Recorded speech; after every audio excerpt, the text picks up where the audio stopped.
Hey guys, welcome back. Wednesday, February, hilarious, April 8th. Really impossible to know what month it is, or day it is, or anything. Luckily, our phone tells us, and that's the law. So anyway, we're gonna keep going through to build the fire today. Keep the pace that had going yesterday. Move through it as quickly as we can. Whenever we don't finish up today, or I'll just cut it off at like a reasonable time. I don't want to keep you guys with super long videos. So if it gets up around 25, we'll cut it off. But I want you guys to make sure you read whatever we don't finish, and I'll kind of give you guys a little bit of information about that, because you guys will have to do some work for the Tuesday when we get back.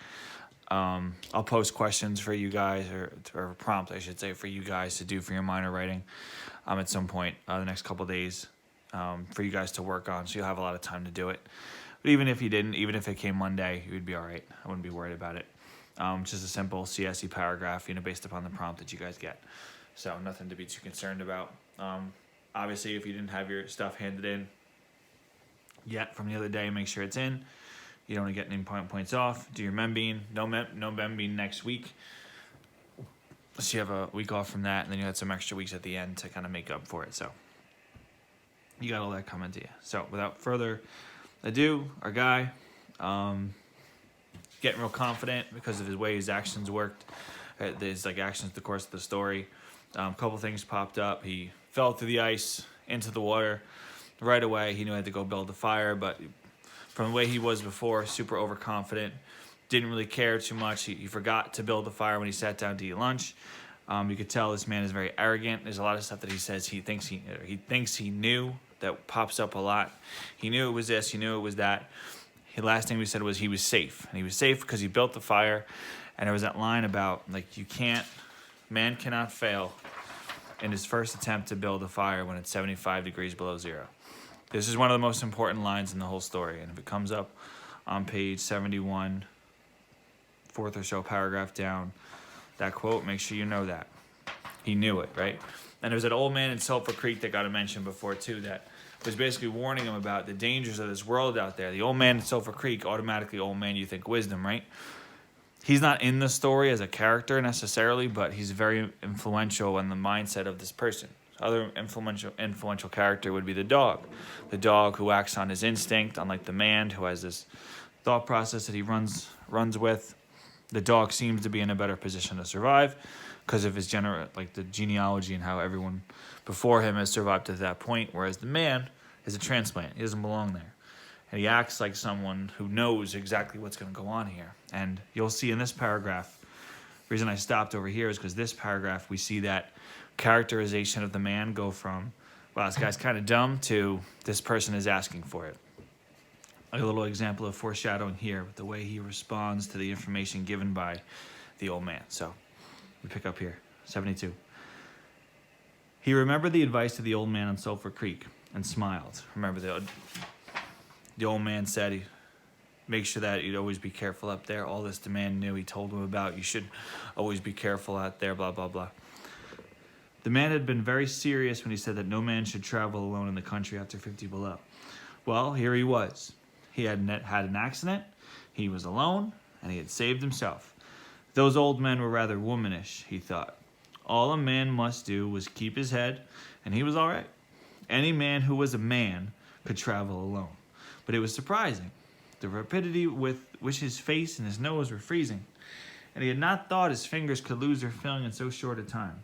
Without feeling they were, because he found it very difficult to make them move together to grasp a stick.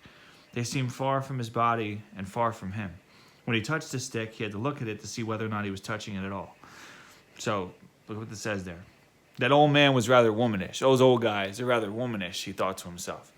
Well, why would that be? First off, very disrespectful to women, as you can all agree. But he's saying that because, those old guys, once they get up in age, they start warning everybody about things. They start worrying too much. They start saying, oh, no, you couldn't possibly, you couldn't, right? They don't realize that we're tough now. We're stronger than they were. We're better than they were. We're smarter than they were. We have this new stuff that they didn't have. They're always scared, those old guys. All a man had to do, keep his head, think things through, and he'd be okay. That's all he had to do. Any man who was a man could travel alone. I'm a man. I saved myself. Just like I had messed up. I had an accident. I built the fire. I'm good. Because I'm a man. And men don't have to worry about that because we're smart. We know what we have to do here, right? Though right away after that, it was surprising though how cold it was. It's the same thing that keeps happening. He keeps remembering, why but it really was cold. It popped up again. Even in his confident, borderline arrogant status, it still pops in but man, it really is cold. All of which mattered little. There was the fire, promising life with every dancing flame. So he started to untie his moccasins. They were coated with ice. Thick socks were like an iron up to the knees. The moccasin strings were like ropes of steel. For a moment, he pulled them with his unfeeling fingers. Then, realizing the foolishness of it, he grasped his knife. But before he could cut the strings, it happened. It was his own fault, or instead, his mistake. He should not have built the fire under the pine tree. He should have built it out in an open space, but it had been much easier to pull the sticks from the bushes and drop them directly onto the fire. Now the tree under which he had done this carried a lot of weight of snow on its branches. No wind had been blowing for weeks, and each branch was heavy with snow. Each time he pulled a stick, it shook the tree slightly. There had been just enough movement to cause the awful thing to happen. High up in the tree, one branch dropped its load of snow. That fell on the branches beneath. The process continued, spreading through the whole tree. The snow fell without warning upon the man and the fire was dead. Where it had burned was a pile of fresh snow. A man must not fail in his first attempt to build a fire when it's 75 degrees below zero. And he laughed at the man, that old man was rather womanish. Well, here's your tree. Here's your tree, right? I mean, kind of appropriate that, this pine tree, I guess it's something like that. Very pine tree-like. Look at that. That's a good pine tree. But anyway, this guy, so smart, right? Sitting there, arrogant, big smile on his face, all goofy looking. There's a dog. Little legs. It's like a husky, kind of like a wolf dog, so it looks like that. Look at that dog. Sitting there, he got his fire going. A couple sticks and whatnot. It's fire, so make it orange. Sitting there all happy, right? He'd done it, arrogant, but he didn't think to move his fire away from the tree. It never didn't cross his mind. It was so much easier if I just put him right here. It's so much simpler if I just do it right here next to the tree. Just pull a stick off, throw it on the fire. Pull a stick off, throw it on the fire. It's easier. It's a shortcut. Right? It's a shortcut. Shortcut to success. But we've seen what happens with shortcuts. He thought it would be so much easier, so he did it that way. But what happened with the shortcut? Heats up. Ice starts to melt. All the sticks and the branches that were disturbed by him pulling off things for the fire. Now he's sad. That's what happens with shortcuts. Well, the reason that people take shortcuts is because they figure it's going to be faster. It's a better, quicker way. Well, if a shortcut was actually a better way, it would be the normal route. That would be the way people went. The reason it is not the better way is because there's some sort of difficulty or negative that's attached to it, right?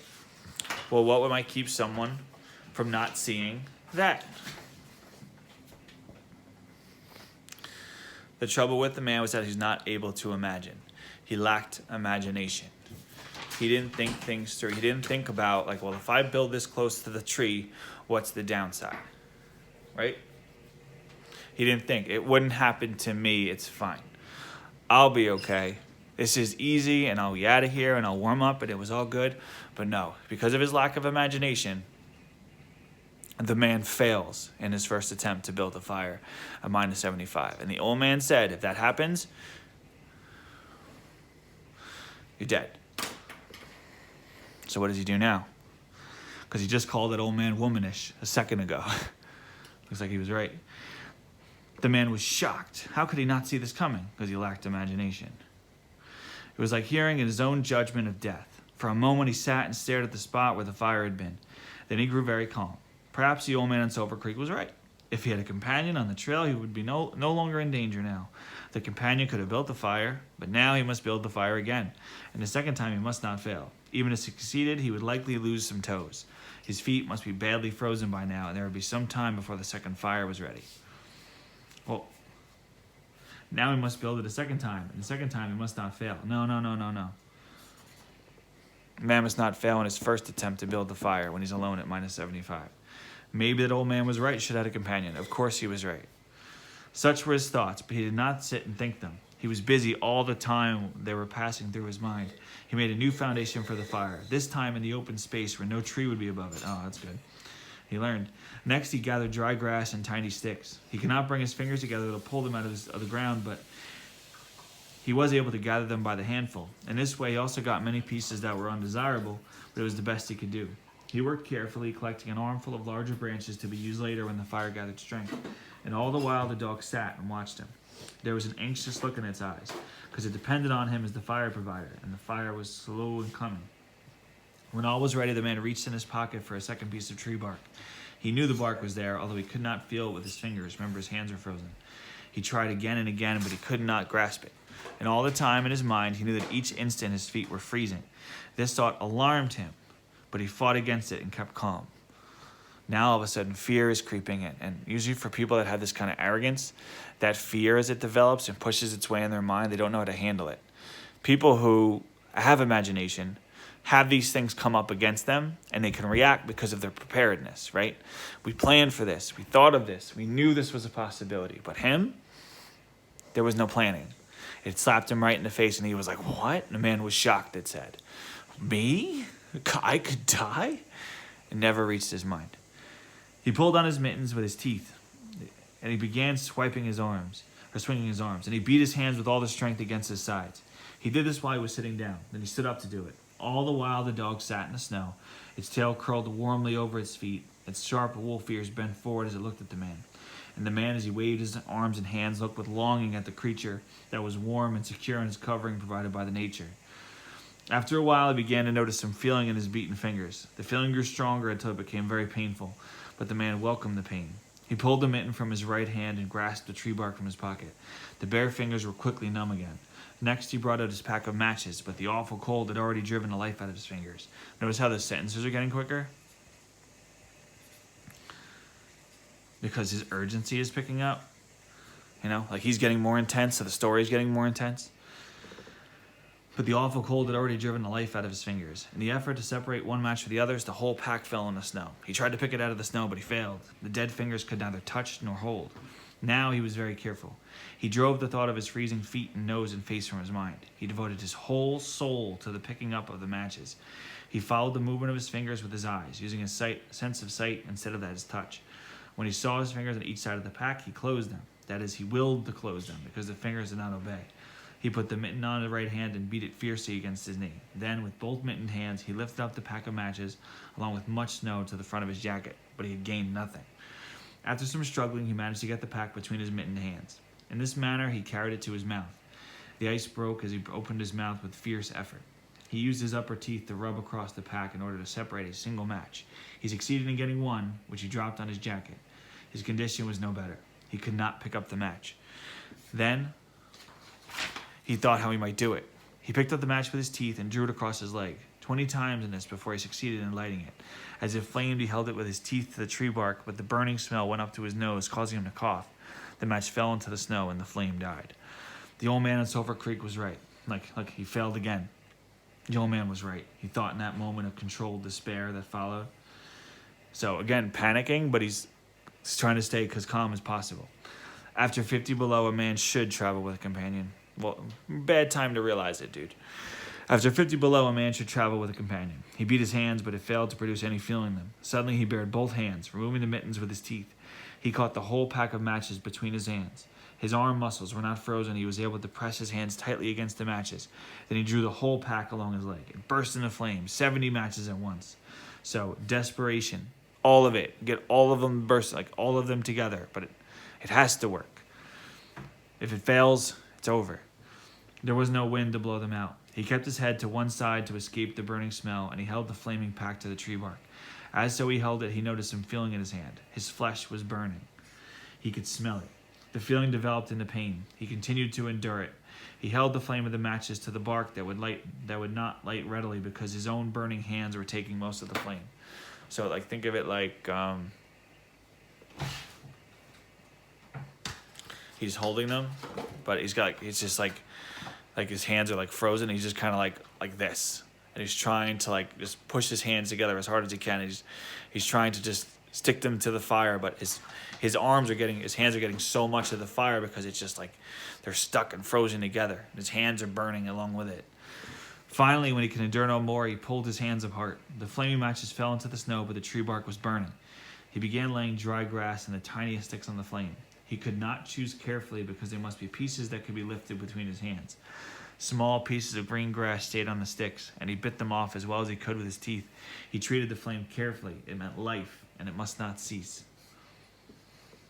Look at all this like he has to do now. Like, look at what's happened to his calm, relaxed, no big deal, I'll be fine kind of demeanor. It's all gone. It's all gone. It collapsed right in on himself. All these things he's doing now are things he could have potentially prepared for, or things that would have never been an issue had he done all of those things that he was told initially. But he's worried about shortcuts. He's worried about lunch. He's worried about getting there at 6 o'clock. You know? You gotta be worried about surviving. Like being alive, and he's worried about time, you know? That's a man who doesn't think he could die. That's a man who lacks imagination. The blood had left the surface of his body, and he now began to shake from the cold. A large piece of wet plant fell onto the little fire. He tried to push it out with his fingers, but his shaking body made him push it too far, and he scattered the little fire over a wide space. He tried to push the burning grasses and sticks together again. Even with the strong effort that he made, his trembling fingers would not obey, and the sticks were hopelessly scattered. Each stick smoked a little and then died. The fire provider had failed. As he looked about him, his eyes noticed the dog sitting across the ruins of the fire from him. It was making uneasy movements, slightly lifting one foot and then the other, like realizing, like, we're still not safe here. Now, we talk about desperation. We've talked about desperation a couple times. Like, what happens when you put somebody back into a corner? How do they respond? How do they react? When Tom realized that the devil's going to come for him, like, he became that violent churchgoer. It was all, a sham. But, like, he did something that was so, like, against his character and against what he normally would do. We've seen desperation pop up a lot. I just used Tom because of the whole shortcut thing. Now, there's going to be crazy thoughts that pop into people's heads because of what desperation does. And that's what we have. The sight of the dog put a wild idea into his head. Any of you guys that are fans of Star Wars might seem familiar here. He remembered the story of a man caught in a storm who killed an animal and sheltered himself inside the dead body and thus was saved. He would kill the dog, bury his hands in the warm body until feeling returned to them. Then he could build another fire. He spoke to the dog, calling to him, but in his voice was a strange note of fear that frightened the animal, like instinct. It had never known the man to speak in such a tone before. Something was wrong and it sensed danger. It knew not what danger, but somewhere in its brain arose fear of the man. It flattened its ears at the sound of the man's voice. Its uneasy movements and the lifting of his feet became more noticeable. But it would not come to the man. He got down on his hands and knees and went towards the dog. But this unusual position again excited fear and the animal moved away.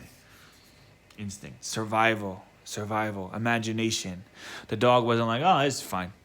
This isn't weird. This is totally cool. Like, no, he said, no, something's up with this. I don't like that at all. Why is it crawling at me like that? The man sat in the snow for a moment and struggled for calmness. Then he pulled on his mittens using his teeth and stood at his feet. He glanced down to assure himself that he was really standing, because his lack of feeling in his feet gave him no relation to the earth. His position, however, removed the fear from the dog's mind. Oh, it's better now, because he stood up, like he's supposed to. When he commanded the dog with his usual voice, the dog obeyed and came to him. As it came within his reach, the man lost control.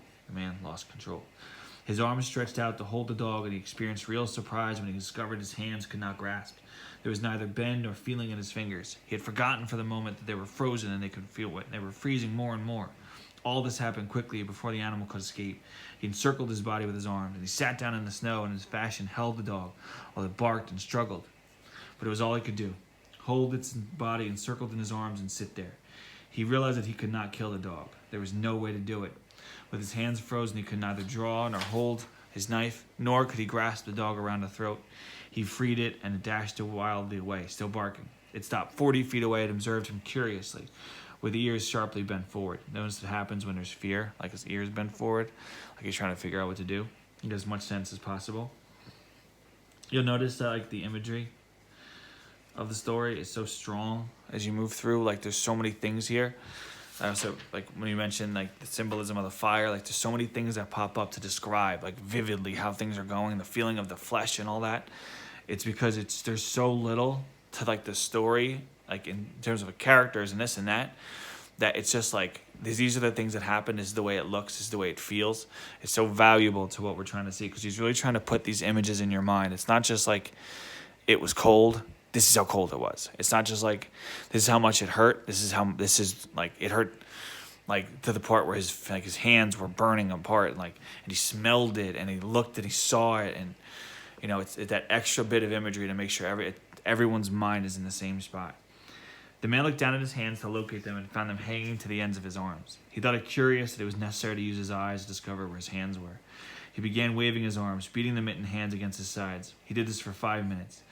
His heart produced enough blood to stop his shaking, but no feeling was created in his hands. A certain fear of death came upon him. Now? Now? Fear of death should have been the first thing.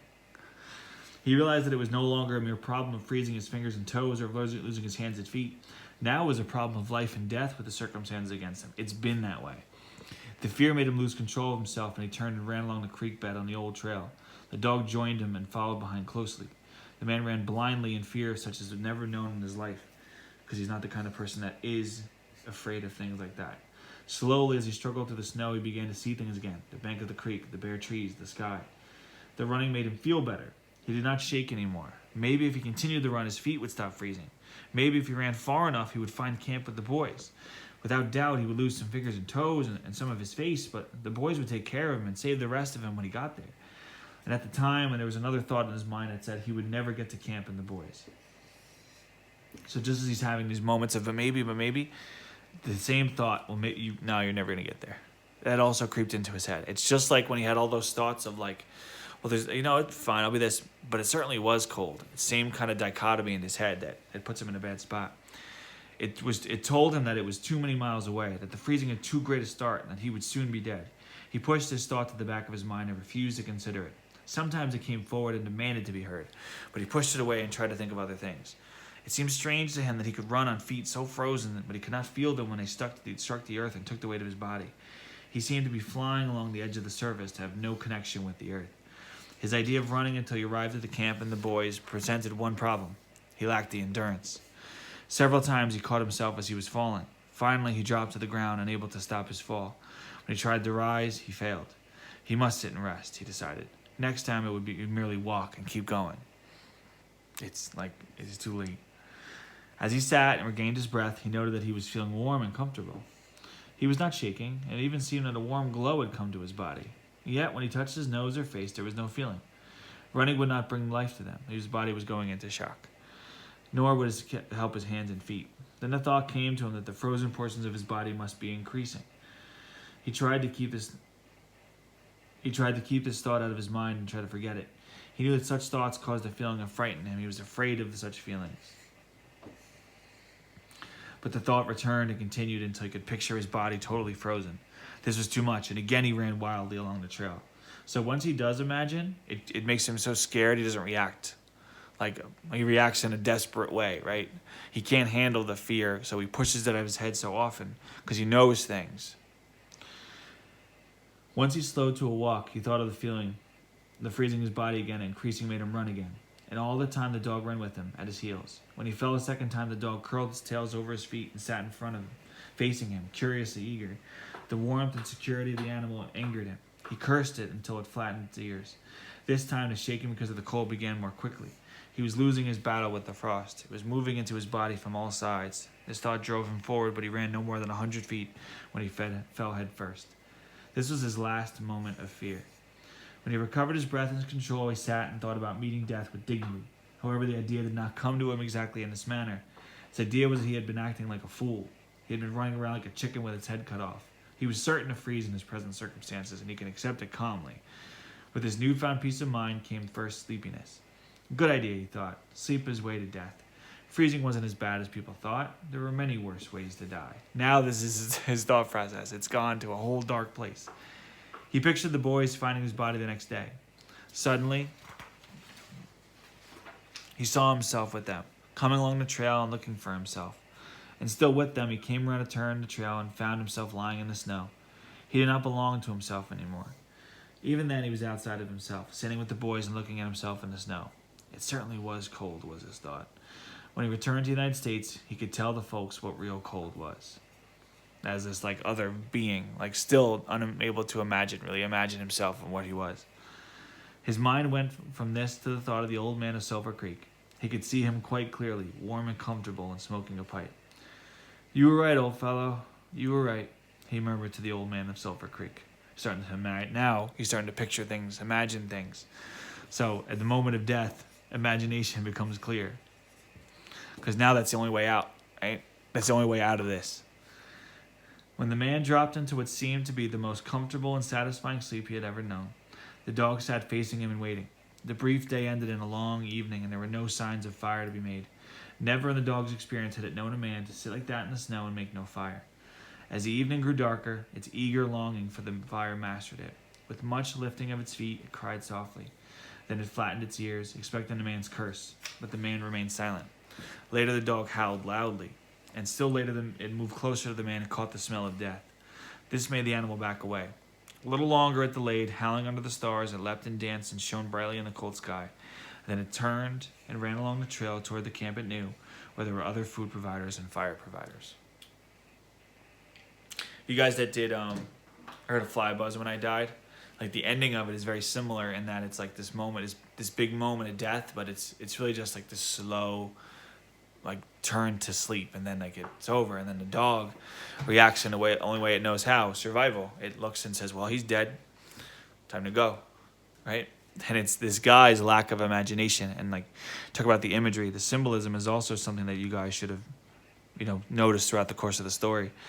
That dog, how the connection with instinct, it's the natural world. It's the world the man didn't really understand because of the man's arrogance. The fire, he said, fire means life. Fire is life. Fire is warmth. It's safety. And then there's that coldness. That coldness, it's how cold it was. It was 75 degrees below zero. All this frost, and that's the threat. That's the constant threat. And it's such a weird type of threat because it's much like the coronavirus and COVID, and because it's this invisible enemy, because you don't, it's easy to underestimate just how cold it was. The snowstorm that hits the outcast, that's one thing. But something that's it's just you look outside, you think it's okay, and then you realize you spit and it freezes in the air, and you're oh, maybe it's cold there. That should have been enough to draw concern. But he's it's fine. Even though it clearly was more dangerous than he expected. There's a lot of symbolism throughout the course of the story about how this man is. And the imagery is obviously pretty consistent throughout with how they describe all these things. A lot goes into a little, to make sure you understand all these little pieces of it. Characterization, constant. The speeding up of the sentence structure, and the sentences getting more and more rapid and quick pace, the diction and structure that goes along with that. That's there too. So the story as a whole tells you about this arrogance and what it can do to somebody, especially when the arrogance comes by way of lacking imagination. And there's no doubt many stories you guys have seen where characters do lack imagination and all that comes to them and what eventually occurs. And you talk about the conflict of the story to wrap things up. It's man versus nature, but it never would have gotten to that if the man wasn't his own worst enemy, which is pretty obvious from the start that that's what he is, right? He puts himself in a position where death is inevitable, and he makes it man versus nature and man versus man, and he mocks the old man from Sulphur Creek, and ultimately all he had to do was listen. If he wasn't so arrogant and he thought things through, he wouldn't have died. But hey, it's easier to put this fire under this tree, and that's what happens when you don't see things the way they're supposed to be. All right, guys, have a good Easter break. I'll give you guys the questions. They'll pop up on the website on Google Classroom, so just pay attention to that. If you have any questions, let me know. Stay safe out there. Stay inside. Play video games. Spend time with your family. Could be worse, right? All right. See you guys next couple weeks.